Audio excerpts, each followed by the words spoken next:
말씀 중에 그런 말씀이 있어요. 하나님께서 누가 나를 막아서 멸할 저들을 구원하겠느냐, 이런 말씀을 하세요. 그러니까 하나님은 심판하시기를 원하시는데 심판하실 것인데 그런 하나님을 막아서서 대신 중보했으면 좋겠다는 거예요, 누군가가. 왜냐하면 심판이 목적이 아니라 구원하시는 것이 목적이고 구원하시고 싶으시기 때문에 누군가가 하나님을 막아서 중보했으면 좋겠다는 거예요. 여러분이 중보자입니다. 여러분이 가정의 중보자고요. 여러분이 자녀의 중보자입니다. 어머니의, 부모님의 기도의 선은요, 자녀들의 생명선이에요. 생명선입니다. 그 기도를 통하여 하나님께서 지키시는 거예요. 여러분, 우리가 자녀를 키워가면서 우리가 손으로 만질 수 있는 것보다 만지지 못하는 게 더 많지 않습니까? 아이들의 정서, 감정, 감성, 인격, 우리는 육으로 보호해주고 어느 정도 인격이나 정서를 만질 수 있지만 어떤 그런 깊은 건 만지지 못해요. 누가 하셔야 되겠습니까? 하나님이 하셔야 되거든요. 여러분이 세상과 하나님 가운데 서서 중보하셔야 돼요. 하나님께서 지키시고 인도하시도록 그렇게 기도하시고 중보하셔야 됩니다. 여러분, 축복합니다. 오늘이 10월의 마지막 날입니다. 전 개인적으로 10월의 마지막 날에 대한 향수가 많아서 참 좋아하고 감사하는데 여러분, 축복합니다. 이 자리에 성령께서 여러분 10년 가운데 이 가운데 임재하셔서 충만한 은혜의 시간 되시기를 축복합니다. 초대교회 예배는요, 두 가지가 있었습니다. 크게 두 가지 모습이 있었는데, 하나는 말씀 선포였어요. 복음을 선포했습니다. 예수 그리스도의 십자가, 부활, 복음을 선포했어요. 또 하나는 성찬이었습니다. 그래서 성찬을 통해서 다시 한번 내가 구원받은 것을 뒤돌아보고 묵상하고 내가 어떤 존재인지 다시 한번 뒤돌아보는 그런 시간이었어요. 그래서 이 성찬을 뭐라고 표현했냐면 눈으로 보는 말씀이라고 그랬어요. 눈으로 보는 말씀이다. 하나님의 우리 주님께서 주신 그 약속을 되새기면서 예식을 통하여 하나님을 만나고 이 성령으로 채워지는 그런 시간이었어요. 여러분, 그래서 저는요, 성찬을 통해서도 은혜 받는 분들 많이 봤어요. 심지어 성찬을 통해서 치유받는 그런 분도 봤습니다. 오늘 두 가지가 다 있습니다. 말씀과 그리고 성찬이 있습니다. 여러분, 사모하시기 바랍니다.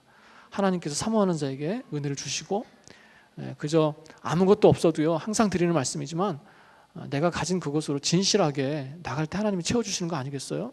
제가 아까 찬양하면서 그런 생각이 들었습니다.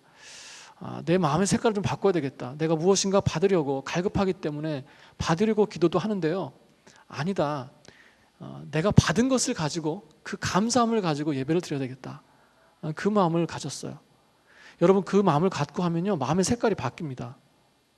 여러분이 사모함과 어떤 삶의 무게와 그런 염려와 근심과 그런 슬픔, 세상의 슬픔을 가지고 이 자리에 앉아 계실 수도 있어요. 그러나 한번 뒤돌아보십시오. 여러분은 이미 많이 받으신 분이에요. 우리가 받을 걸 다 받은 사람들입니다. 내가 예수 믿는다는 거 그 하나만으로도요, 이미 받을 걸 다 받은 사람이에요. 나에게 사랑하는 가족을 주셨고, 사랑하는 남편, 사랑하는 아내를 주셨고, 사랑하는 자녀를 주셨고, 내가 땀 흘릴 수 있는 일터를 주셨고, 뒤돌아보면요, 나는 항상 갈급하고 항상 구했지만, 그래서 뭔가 채워지지 않는 것 같은 그런 마음으로 살았지만, 뒤돌아보면요, 안 채워진 것도 없어요. 하나님이 다 주셨어요. 그 감사함을 가지고 내가 예배 가운데 감사함으로 예배드리며 나갈 때 하나님께서 내 10년 가운데 더 큰 은혜를 주신 줄 믿습니다. 여러분, 오늘 말씀을 통해서, 성찬을 통해서, 이 예배를 통해서 하나님 앞에 내 마음을 다시 한번 걸러내서 드리고요, 또 새롭게 새 힘을 얻어서 시작하는 그런 시간 됐으면 좋겠습니다. 바울은요, 에베소 성도들에게 편지하면서, 사실 이 말씀은 지난번에 그 전도 폭발 훈련 수련회가 있었는데 그때 나눴던 말씀인데요, 너무너무 중요하고 또 우리가 꼭 다시 한번 짚고 넘어가야 될 부분이기 때문에 다시 한번 묵상하면서 여러분과 나누고 싶습니다. 바울이 에베소 성도들에게 편지하면서요, 그 에베소 성도들에게 중보의 기도, 바로 이 3장에서 전장 3장에서 중보의 기도를 쭉 합니다. 그래서 3장 16절부터 19절을 보면요, 사실 이 4장 13절부터 16절까지 제가 볼 때는 뭐라 그럴까요? 수평을 이루는 것 같아요. 같이 가는 것 같아요. 다른 편이지만 같은 내용으로 반복되고 있어요. 그러면서 제가 이 말씀을 나누면서 그 3장 16절부터 19절 말씀도 같이 나누면서 말씀을 나누려고 합니다. 바울은 에베소 성도들에게 편지하면서 뭐라고 얘기하냐면, 오늘 말씀에서 나와 있는 것처럼 하나님의 아들을 믿는 것과 아는 것에 하나가 되라, 이렇게 얘기하고 있어요. 믿음이 성장하는 것, 오늘 주제가 믿음이 성장하는 것인데요, 믿음이 견고해지는 것입니다. 믿음이 온전해지는 것입니다. 오늘 말씀 가운데도 있어요. 온전한 사람을 이루어라고 표현되어 있습니다. 믿음이 성장되어지는 것인데요, 온전해지기 위해서는 어떻게 되는가? 너희의 하나님의 아들을 믿는 것과 아는 것에 하나가 되라는 거예요. 여러분, 이 뜻은 무엇일까요? 다르게 표현하면요, 믿는 것과 아는 것은 하나가 아니라는 것입니다. 우리는 착각할 때가 있어요. 아는 것을 믿음이라고 착각할 때가 있습니다. 그런데 아는 것과 믿는 것은 분명히 다르다는 거예요. 여러분, 우리의 신앙의 많은 부분에 많은 싸움은 무엇입니까? 내가 아는 것을 믿기 위해 힘쓰는 거예요. 여러분, 세상 사람도 예수님은 알고 있어요. 2000년 전에 성자 예수님, 구주 예수님이 아니라 어떤 역사 속의 예수님은 다 알고 있어요. 그러나 그 예수님은 본인의 구원의 예수님이 아닌 거예요. 여러분, 꼭 기억하시기 바랍니다. 우리의 믿음이 성장하기 위해서는요, 이 싸움을 꼭 이겨내야 돼요. 이 시대는요, 드러나지 않은 말씀이 없습니다. 하나님께서 다 보여주시고 다 드러났어요. 말씀의 풍성함 가운데 있습니다. 지식적인 말씀의 풍성함 가운데 있어요. 마음만 먹으면요, 내가 아주 좋은 말씀을 많이 들을 수 있고요, 이해하지 못하는 말씀을 찾아가서 묻고 알 수 있는 그런 세대에 살고 있어요. 다 드러나 있습니다. 지식적인 말씀은 우리에게 풍성해요. 그렇다면 무슨 싸움입니까? 이제는 그 말씀을 내 삶 속에 믿고 받아들이고 그대로 살아가는 그 믿음의 싸움이에요, 결국은요. 그래서 우리가 믿음으로 성장하고 성숙하려면 바로 이 싸움에서 이겨나가야 된다는 것입니다. 여러분, 그런데 말씀에서 뭐라고 얘기하고 있냐면, 너희는 하나님의 아들을 믿는 것과 아는 것이 하나가 되어 어떻게 하라고요? 온전하게 되어, 이렇게 얘기하고 있어요. 온전하게 되어. 그래야 온전해진다는 거예요. 여러분, 온전은요, 완전이 아닙니다. 완전히. 온전은요, 부족하지만 완성되어 가는 거예요. 여러 번 말씀드렸던 기억이 나는데요, 이 온전함의 헬라의 원뜻을 보면요, 세 가지 뜻이 있어요. 그 의학용어로 쓰였습니다. 부러진 뼈를 다시 맞춘다, 찢어진 그물을 다시 잇는다, 죄 지은 상태에서 원상태로 되돌린다, 이런 뜻이 있어요. 온전한다는 것은요, 완성되어 있는 것이 아닙니다. 부러져 있지만, 찢어져 있지만, 죄의 상태에 있지만 다시 돌아가는 거예요. 다시 이어놓는 것입니다. 다시 맞춰놓는 거예요. 마치 내가 신앙생활하면서 내가 알고 있는 지식적인 말씀들을 내 삶 속에 믿음으로 받아들이고 그대로 살려고 노력하고 몸부림치는 것은 마치 부러진 뼈를 맞추는 것 같다는 거예요. 여러분, 의미 있지 않습니까? 여러분, 그렇게 힘드십니까? 저는 그렇게 힘들어요. 솔직히 알고 있는 말씀을 그대로 살아가려는 것은 그만큼 힘들어요. 그만큼 고통스러울 때가 있습니다. 말씀대로 사는 것은요, 믿음으로 사는 것은 거저되지 않더라는 거예요. 때로는 성령께서 역사하셔서 믿어지는 역사도 있어요. 되어지는 역사도 있습니다. 그러나 많은 부분은 내가 믿기 위해서 하나님 앞에 십자가 붙들고 싸워야 될 때가 더 많더라는 것입니다. 여러분, 믿는 것과 아는 것에 하나 되기 위한 싸움을 멈추지 마시기 바랍니다. 그것이 내가 온전해지는 그런 길이라는 거예요. 그래서 마치 부러진 뼈를 맞추는 것 같은 고통스러울 때도 있고요, 그것이 굳기를 기다리는 인내의 시간도 필요해요. 그러나 그것이 내 믿음이 성장하고요, 내가 온전하게 되는 이유가 된다는 것입니다. 그런데요, 말씀해 보니까 그렇게 하나님의 아들을 믿는 것과 아는 것에 하나가 돼서 온전한 사람이 돼서 어떻게 하라고요? 그리스도께서 충만하신 정도에까지 도달해야 합니다. 이렇게 얘기하고 있어요. 우리 그 개역 한글에서는 그리스도의 장성한 분량에 이르기까지 그렇게 하라 이렇게 얘기하고 있습니다. 쉽게 우리말로 표현하면요, 예수님의 경지에까지 이르래요. 예수님의 경지에까지. 저는 이 말씀을 볼 때마다 굉장히 부담스럽습니다. 팔복만큼이나 부담스러워요. 팔복이 천국 백성으로서 이 땅에 살아가야 될 대헌장 같은 말씀인데, 그 말씀을 읽을 때마다 참 말씀이 기가 막히고 좋은데 마음 한구석에 항상 부담이 돼요. 그렇게 살 수 없다라는, 나는 그럴 능력이 없다라는 그런 부담감이 됩니다. 여러분, 도대체 얼마나 어느 정도 살아야 예수님의 경지에까지 이룰 수 있겠습니까? 그런데 오늘 말씀은요, 예수님의 경지에까지 이르라는 거예요. 바울이요, 에베소 성도들이 그렇게 살 능력이 없다는 것 바울도 알았을 거고요, 바울을 통해 주신 말씀을, 그런 말씀을 주신 하나님도 우리에게 그렇게 살 수 있는 능력이 없다는 것을 아셨을 겁니다. 그럼에도 불구하고 분명히 말씀은 명확하게 정확하게 기준을 주고 계세요. 예수님처럼 살라는 거예요. 예수님의 경지에까지 이르라는 것입니다. 이 말씀은요, 그런 노력을 끊임없이 하라는 것입니다. 그렇게 살기를 힘쓰라는 거예요.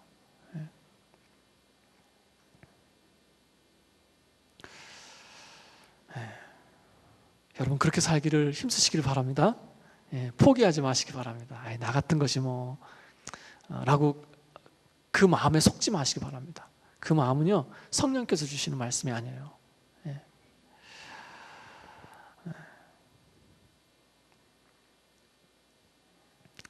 정말 강한 사람은요, 바로 그리스도를 닮기를 힘쓰면서 끊임없이 자신을 쳐서 복종시키는 사람이에요. 아까 말씀드렸지만 그 3장에 보면요, 우리는 지금 4장을 보고 있습니다. 3장 16절을 보면 이런 말씀이 있습니다. 그 영광의 풍성을 따라, 제가 개역 한글로 그냥 읽어드릴게요.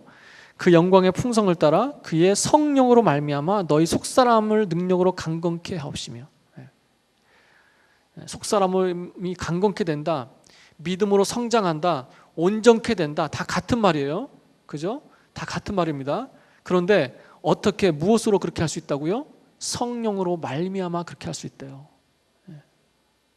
예수님의 경지에까지 이르르는 것을 생각하면 부담이 되고 할 수 없을 것 같고 힘든 마음이지만, 무엇으로 말미암아 할 수 있다고요?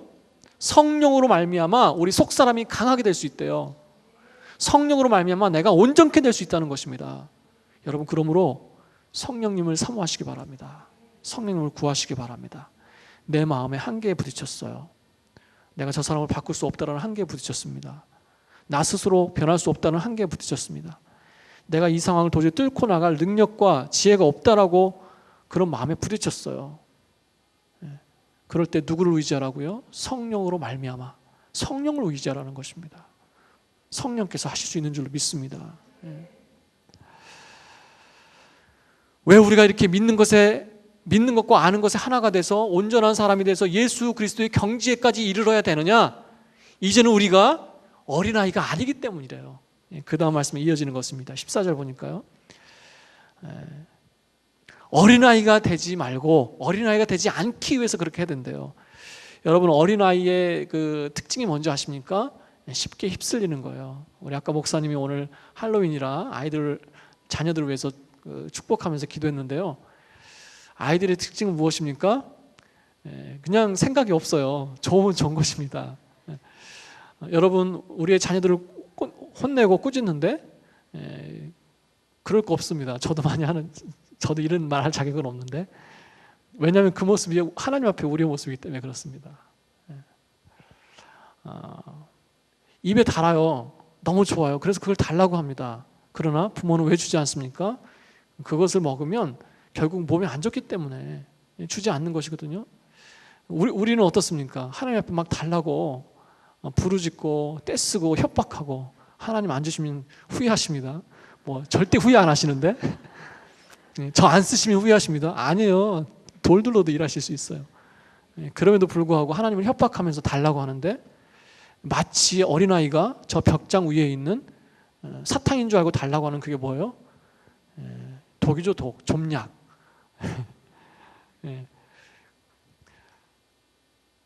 하나님께서는 그게 나에게 독인지 복인지 아시는 분이시거든요. 내 인생을 아시기 때문에. 그래서 그것을 주시지 않거나 더디 주시거나 때가 됐을 때 올려놓으시길 원하시는데 나는 그것을 지금 막 달라고 하는 거예요. 그럼 하나님은 주시지 않습니다. 여러분, 어린아이는요, 오늘 말씀에 나와 있듯이 특징이 있어요. 우리는 더 이상 사람들의 속임수, 곧 거짓된 관계로 인한 술책에 넘어가 사람의 속임수에 잘 넘어간다는 것입니다. 사람에게 잘 이용당한다는 것입니다. 쉽게 흔들린다는 것입니다. 귀가 얇다는 것입니다. 여러분, 우리의 신앙이 어떻습니까? 여러분, 우리의 신앙은요, 어쩔 수 없이 사람과 환경에 좌우되기 쉬워요. 내가 막 은혜 받다가도요, 내가 성령 충만하다가도요, 나를 힘들게 하는 사람을 보면 또 마음이 힘들어집니다. 뭐 그것까지 안 가도요, 여러분, 저는 그런 경험도 있어요. 자주 드는 얘기인데, 기도를 가서 막 신나게 기도했습니다. 은혜 받고 성령 충만해서 이제 택시 타고 내려오는데 택시 기사가 막 운전을 터프하게 하는 거예요. 터프하게 하다가 막 누가 막 앞에 추월했는데 막 욕하는 거예요. 저 XX 막 하면서 욕하는 거예요. 그러면 내가 욕한 것도 아니고요, 내가 그렇게 한 것도 아닌데 괜히 그걸 듣는 내 마음이 막 은혜 받고 기뻤던 그 마음이 착 가라앉으면서 내 마음이 강팍해지는 거예요. 마치 그런 것 같습니다. 세상의 공기, 세상의 그 분위기, 세상의 그 강팍함이 나를 강팍하게 하는 것 같아요. 내가 좀 넉넉하게 살고 싶고요, 풍요롭게 살고 싶고 감사하면서 기쁘게 살고 싶은데 세상의 강팍함, 내가 어쩔 수 없이 세상에 살기 때문에 강팍함을 딱 만났을 때 나도 강팍해지는 거예요. 세상이 독해지니까 내가 독해지는 거예요.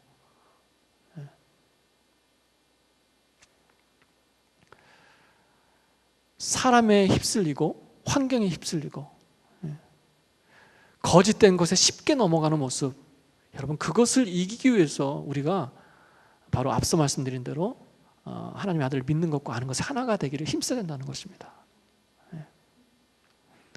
또 한 가지, 온갖 교훈의 풍조에 떠밀려 휩쓸리는 어린아이가 되지 말라. 온갖 교훈과 풍조, 어떤 것이겠습니까? 저는 이 온갖 교훈과 풍조라고 했을 때 딱 두 가지가 떠오르더라고요. 이 세대에 아주 굵은 줄기의 그 풍조가 있는데, 하나는 인본주의고요. 인본주의. 철저히 인간 중심주의, 그렇죠? 인본주의. 그리고 또 하나 무엇입니까? 물질 만능주의 아니겠습니까? 거기에도 또 하나 더 있네요. 성적인 것, 성적인 자유주의, 뭐 이런 것들이겠죠. 우리는 알게 모르게 이런 세상의 흐름과 풍조 가운데 휩쓸려 있습니다. 물질 만능주의라고 하는 그 어떤 직접적인 것에 있어서는 우리가 거부하고 부정하지만 노출되어 있어요. 여러분, TV 광고를 봐도 그렇고요, TV 드라마를 봐도 그렇고요, 나도 의식하지 못하는 가운데 그게 좋아 보이고, 그러면서 내가 거기에 마음이 쏠리고요, 드라마를 봤으면 그냥 재밌고 끝내야 되는데 드라마 속에 그 화려한 삶이 부럽고, 그런 거죠. 신사의 품격에 나오는 그런 삶이 부럽고 나는 왜 저게 안 되지? 그리고 그냥 괜히 드라마 끝나고 우울하고 영향을 받고 있어요. 영향을. 기도하시는 여러분이, 말씀을 알고 계신 여러분이 영향을 받고 있는데 우리의 자녀들은 그거에 영향을 안 받겠습니까? 어린아이 같은 우리의 연약한 지체들은 영향을 안 받겠습니까? 받는 거예요.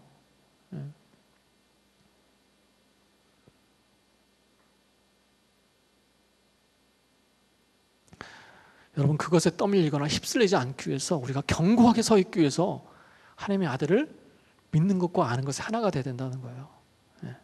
여러분, 저는 이 말씀을 생각할 때마다 믿는 것과 아는 것이 하나가 된다고 할 때 믿는 것도 중요한데요, 아는 것도 굉장히 중요하다고 생각합니다. 예전에는요, 그런 말씀을 많이 들었어요. 그냥 믿어. 그냥 믿어. 앞뒤 좌우 생각하지 말고 이해 안 될 땐 그냥 꽝꽝 믿어. 이런 얘기를 들었는데요, 요즘은 안 그런 것 같아요. 그냥 믿어야 될 부분도 있지만 많은 부분 바로 알고 믿어야 될 세대에 살고 있습니다. 너무나 많은 세상 풍조에 휩쓸려 있어요. 그럴듯하게 진리를 한번 뒤틀어서 진리같이 보이게 하는 것이 너무 많다는 것입니다. 사단의 이 시대의 전략 전술은 무엇입니까? 비슷하게 하는 거예요. 흐리게 하는 것입니다. 본질을 흐리는 것입니다. 아예 본질이 아닌 것을 우리가 알고 방어하니까 본질인 척하면서 한번 뒤틀어 놓는 거예요. 그래서요, 바로 알아야 되는 세대에 살고 있습니다. 우리의 믿음이요, 확실한 지식, 확실한 흔들림 없는 진리의 말씀 가운데 뿌리를 박아야 된다는 거예요. 믿는 것과 아는 것이 하나가 돼야 된다라고 할 때 우리는 믿는 것에 더 비중을 줄 때가 많아요. 그러나 저는 똑같이 중요하다고 생각합니다. 이 지식적인 말씀도 분명히 알아야 되고요, 그것 위에 세워진 이 믿음, 이것도 확실히 세워져야 된다는 것입니다.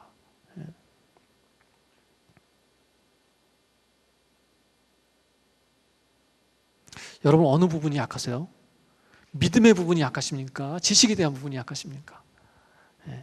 여러분, 그 부분을 한번 생각해 보고요, 강하게 할 필요가 있어요. 균형을 이루어야 될 필요가 있습니다. 그리고 하나 되기를 힘써야 되는 그런 몸부림이 필요한 줄로 믿습니다. 어린아이가 되지 않기 위해서, 영적인 어린아이가 되지 않기 위해서, 그리고 또 하나 뭐라고 말씀하고 있습니까? 우리 믿음이 성장하기 위해서는요, 15절 보니까 사랑 가운데 진리를 말하며, 이렇게 얘기하고 있어요. 사랑 가운데 진리를 말하며. 사랑 가운데 진리를 말하는 믿음. 아주 짧은 말씀인데요, 굉장히 중요한, 굉장히 의미가 많이 들어있는 말씀으로 저는 생각을 합니다. 사랑 가운데 진리를 말한대요. 사랑한다, 말한다 라고 하는 건 뭐죠? 액션입니다. 동적인 거예요. 동적인 거. 그죠? 동적인 표현입니다. 그런데 진리라고 하는 것은 지식적인 것, 진리, 말씀, 이것은 어떻게 보면 동적인 것입니다. 그렇죠? 말씀이 정적인 것이죠. 말씀이 가만히 있으면 정적인 것인데, 그렇잖아요? 이 말씀대로 살면 그것은 동적인 것이 되는 겁니다. 이 짧은 말씀 속에 두 가지 단어를 같이 쓰고 있어요, 바울이.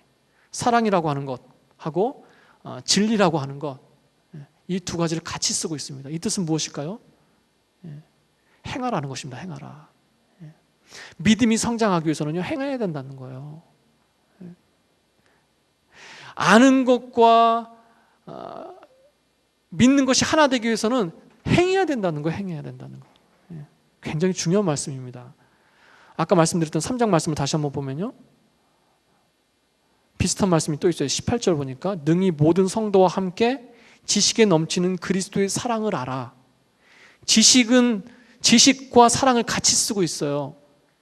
나는 여러분들이 그리스도에 대해서 많이 알았으면 좋겠습니다 라고 얘기하면서, 그리고 사랑했으면 좋겠습니다, 같이 얘기하고 있어요. 아는 것으로 그치지 않고, 머리에서 그치지 않고, 이 마음까지 좀 내려오고, 이 마음에서 그치지 않고 삶으로 나타났으면 좋겠습니다. 여러분, 성숙한 믿음은 무엇입니까? 성장하는 믿음은 무엇입니까? 내 삶 속에 말씀대로 살아가는 것이 많아지는 거예요. 사랑하는 것이 많아지는 것입니다. 행하는 것이 많아지는 것입니다.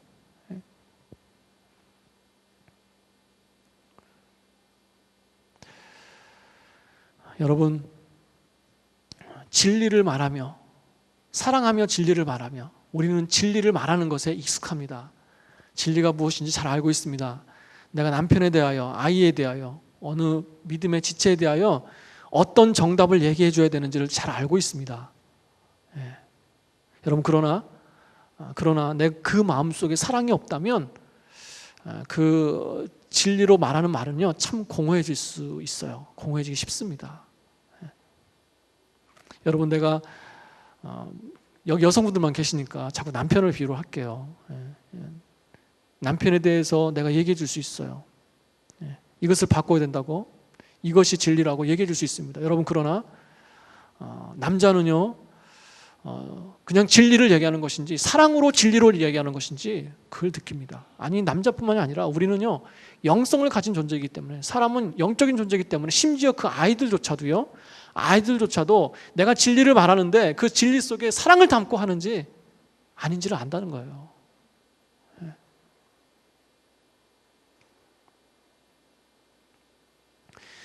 진리의 말씀 그 자체로도 그 영혼이 변할 수 있지만, 여러분, 바울은요, 같이 얘기하고 있어요. 사랑 가운데 진리를 말하래요.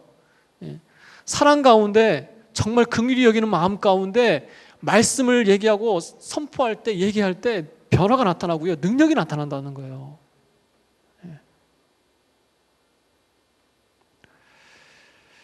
여러분, 사랑과 진리의 그런 두 가지 모습을 다 가지고 나가시는 저 여러분 되시길 축복합니다.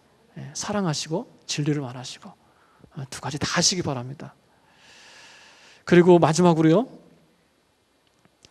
16절을 보니까 15절 끝에부터 16절을 제가 읽어볼게요. 범사의 머리 대신 그리스도에게까지 자라나야 합니다. 그리스도로부터 온몸이 각 마디를 통해 함께 연결되고 결합됩니다. 각 지체가 많은 분량대로 기능하는 가운데 그 몸을 자라게 하며 사랑 가운데 스스로를 세워갑니다. 여기서도 또 사랑을 얘기하고 있죠. 자, 보세요. 성장하는 믿음이 되기 전 먼저 정리하면서 나가겠습니다. 하나님의 아들을 믿는 것과 아는 것에서 하나가 되됩니다. 그래서 온전한 자가 되어서 그것을 예수 그리스도의 지경에까지, 경지에까지 이르도록 힘써야 됩니다. 그리고요, 두 번째죠. 그리스도께서 충만하신 그 지경까지 이르러야 된다는 거 하고요. 세 번째는 결국 내 어린아이 같은 신앙을 벗어버려야 된다는 것이고요. 또 네 번째는요, 사랑과 진리 행해야 된다는 것이고요. 다섯 번째는 무엇이냐면 한 몸 되신 예수님과 연합해야 성장할 수 있습니다. 한 몸 되신 예수님과 연합해야 성장할 수 있습니다. 말씀을 보면요, 머리 대신 그리스도를 얘기해요. 머리 대신. 그리고 그 뒤에 그 머리에 연결되어 있는 각 지체를 얘기하고 있습니다. 예수님과 한 몸 됐다는 거죠. 3장을 보니까요, 3장 17절을 보니까 이렇게 나와 있습니다. 믿음으로 말미암아 그리스도께서 너희 마음에 계시게 하옵시고 너희가 사랑 가운데서 뿌리가 박히고 터가 굳어져서. 그러니까 바울이 뭐라고 얘기하고 있냐면요, 여러분, 에베소서 성도 여러분 마음속에 항상 예수님이 함께 계셨으면 좋겠습니다, 이 얘기를 하고 있어요. 그런데 예수님이 여러분 마음속에 항상 함께 있으면 좋겠습니다라고 하는 표현을 바울이 또 다른 표현들로 사용해요. 바울 서신서를 보면요, 하나는 그리스도 안에서라는 표현을 씁니다. 그리스도 안에서. 또 하나의 표현은요, 그리스도와 연합해서라는 뜻으로 씁니다. 그리스도와 연합했다라는 것은요, 예수님과 한 몸이 됐다는 거예요. 한 몸. 하나가 됐다는 것입니다. 한 지체가 됐다는 거예요. 여러분, 이 말씀이 너무너무 중요해요. 오늘 우리 성찬식 있는데요, 성찬식 하기 전에 이것을 우리가 꼭 이 의미를 알고 넘어가야 돼요. 여러분, 내가 누군가와 악수를 했어요. 누군가 악수를 했습니다. 그러면 우리는 누군가의 손과 악수했다고 얘기하지 않습니다. 내가 누군가의 발을 밟았어요, 모르고. 그럴 때 내가 누구누구의 발을 밟았다, 누구누구 되는 그 발을 밟았다고 얘기하지 않습니다. 누구를 밟았다고 얘기하죠. 그런 의미죠. 여러분, 내가 그리스도와 한 몸이 됐다는 것은 내가 그런 손이요 내가 발이라는 것인데, 내가 죄짓고 내가 정결치 못하게 살아가면요, 내가 욕먹는 것이 아니라 누가 욕먹는 거라고요? 그 몸의 주인 대신, 머리 대신 그리스도가 욕먹는 것이고요. 내가 더럽고 정결치 못하면 내가 정결치 못하는 것으로 끝나는 것이 아니라 바로 하나님, 우리 주님이 더럽혀진다는 거예요. 여러분, 이 의미가 좀 다가오십니까? 굉장히 중요한 의미예요. 여러분, 그래서 말씀에서 뭐라고 얘기하고 있습니까? 너희의 몸이 그리스도의 지체인 줄 알지 못하느냐?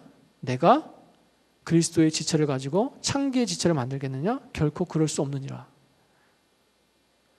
창기와 합한 자는 저와 한 몸인 줄을 알지 못하느냐? 일렀을 때 둘이 한 육체가 된다 하셨나니.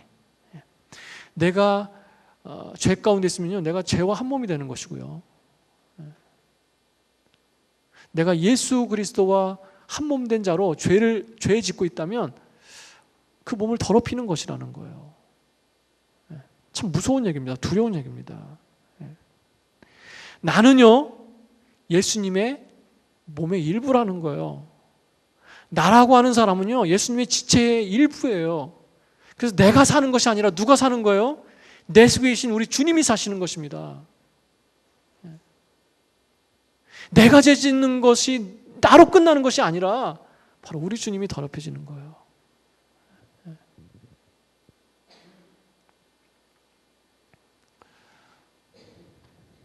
여러분, 연합했다는 것은 한 몸이 됐다는 것입니다. 예수님과 한 몸이 됐다는 거예요. 연결되어 있다는 것입니다. 마음과 마음이 연결되어 있고요, 손과 손이 연결되어 있어요. 머리와 머리가 연결되어 있습니다. 눈과 눈이 연결되어 있어요. 그래서 내가 눈을 보는 곳에 예수님도 눈을 두시는 거고요, 내가 마음을 두는 곳에, 아니 반대로 하나님께서 마음을 두시는 곳에 내 마음도 거기에 가는 거예요. 너희 속에 선한 사모함을 두고 행하신다. 하나님께서 나에 대하여 사모하시는 그 마음을 내가 사모함으로 갖게 되는 거예요. 이게 굉장히 귀한 영적인 비밀입니다. 영적인 원리입니다.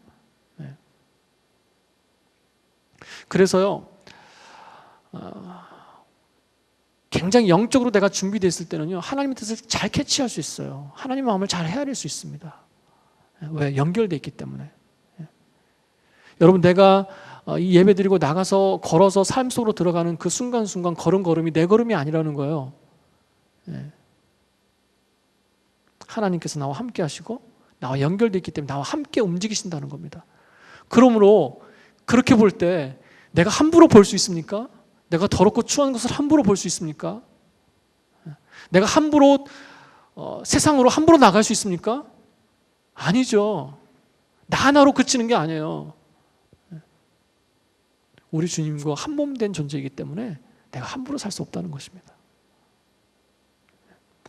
여러분, 믿음이 성장하기 위해서는요, 믿음이 견고해지기 위해서는 끊임없이 예수 그리스도를 마음에 모시고 하나가 돼야 돼요. 연합해야 돼요. 여러분, 성찬은 무엇입니까? 그리스도와 하나 되는 시간이에요. 예식이 아닙니다.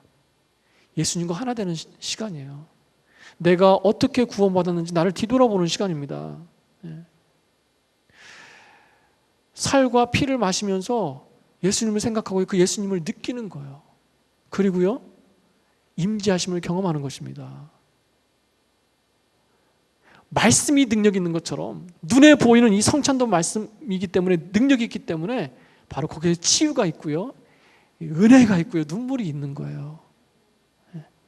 여러분, 예수님과 연합하시는 시간 되시길 바랍니다. 하나 되시는 시간 되시길 바랍니다. 여러분, 그것이요, 지쳐있는 내 마음을 새롭게 할 수 있어요. 새 힘을 줄 수 있습니다. 내가 사는 것이 아니라 내 속에 계신 주님이 사시는 것이기 때문에, 성령 충만하면, 우리 주님이 나를 가득 채우고 계시면 내가 사는 게 아니에요. 이미 우리 주님께서 사시는 것입니다. 그래서 내 의지로, 내 생각으로 무엇인가 바꾸려고 노력했는데 안 됐어요. 안 됩니다. 아무리 뽑아도 안 뽑혀지는 그런 잡초 같은 그런 죄성. 그러나 그런 내 속에 예수님을 가득 채우면 어느 순간에 내가 노력하지 않았는데 거룩한 삶을 살고 있는 나를 발견하게 되더라는 거예요. 이런 삶을 살지 말아야지, 이런 습관은 빨리 버려야지 라고 노력했을 때는 안 됐는데요, 내가 은혜 받고 예수님이 가득 차서 예수님 생각하고 있으니까 어느 순간부터는 그 일을 안 하고 있더라는 거예요. 여러분, 그것이 경건이고요, 그것이 거룩입니다. 그것이 그리스도와 연합하는 것입니다. 오늘 제가 5가지 말씀을 드렸어요. 믿음이 성장하는 것, 믿는 것과 아는 것의 하나가 되는 것입니다. 그래서 온전해지는 것입니다. 온전해짐의 고통을 지불하는 것입니다. 두 번째는요, 그런 모습으로 예수님께서 충만하신 경지에까지 우리가 도달해야 될 줄로 믿습니다. 그것이 믿음이 성장하는 것이고요. 세 번째는, 그래서 결국 나의 어린아이 같은 신앙을 벗어버려야 됩니다. 흔들리지 말아야 됩니다. 견고해야 됩니다. 그리고요, 사랑 가운데서 진리를 말하는 것처럼 사랑하고 진리를 말하는 믿음의 행위가 있어야 될 줄로 믿습니다. 그리고 5번째로, 한 몸 되신 예수님과 연합해야 될 줄로 믿습니다. 예수님과 연합함으로 인해서 또 다른 지체들과도 그런 원리로 연합하게 되는 것입니다. 그것이 바로 공동체 하나됨 아니겠어요? 여러분, 성찬의 의미 중에 하나는요, 또한 귀한 의미 중에 하나는 나 혼자 개인적으로 떡을 떼고 포도주를 마시는 게 아니잖아요. 같이 하는 거예요. 같이. 그 예식은 같이 하는 것입니다. 그래서 그 의미 속에는 공동체의 의미가 녹아 있어요. 그 의식 자체로도 하나님과 나 사이의 관계를 회복하고 새롭게 하는 의미가 있는데, 같이 하기 때문에 하나님과의 관계만을 얘기하고 있는 것이 아니라 우리 공동체와의 관계도 얘기하고 있는 거예요. 가정이 하나 되기를 원하시고요, 자녀와 하나 되기를 원하시고요, 우리 믿음의 식구들과 하나 되기를 원하시는 것이 또 하나님의 뜻이라는 것입니다. 여러분, 끊임없이 믿음으로 성장하시는 저 여러분 되시길 축복합니다. 내가 하루를 살았으면 하루만큼 성장하고 1년을 살았으면 1년만큼 성장하는 거예요. 여러분, 지난 한 해 이제 2달밖에 남지 않았는데, 지난 한 해 동안 하나님이 분명히 나를 만지시고 성장하게 하신 그런 부분들이 있는 줄로 믿습니다. 여러분, 끊임없이 성장하고 주님 옆에 가는 그 순간까지 성장함으로 인해서 내가 하나님 앞에 참 더 수고했다, 참 열심히 했다, 이런 말씀, 이런 칭찬 듣는 저와 여러분 되시기를 주님의 이름으로 축원합니다. 아멘.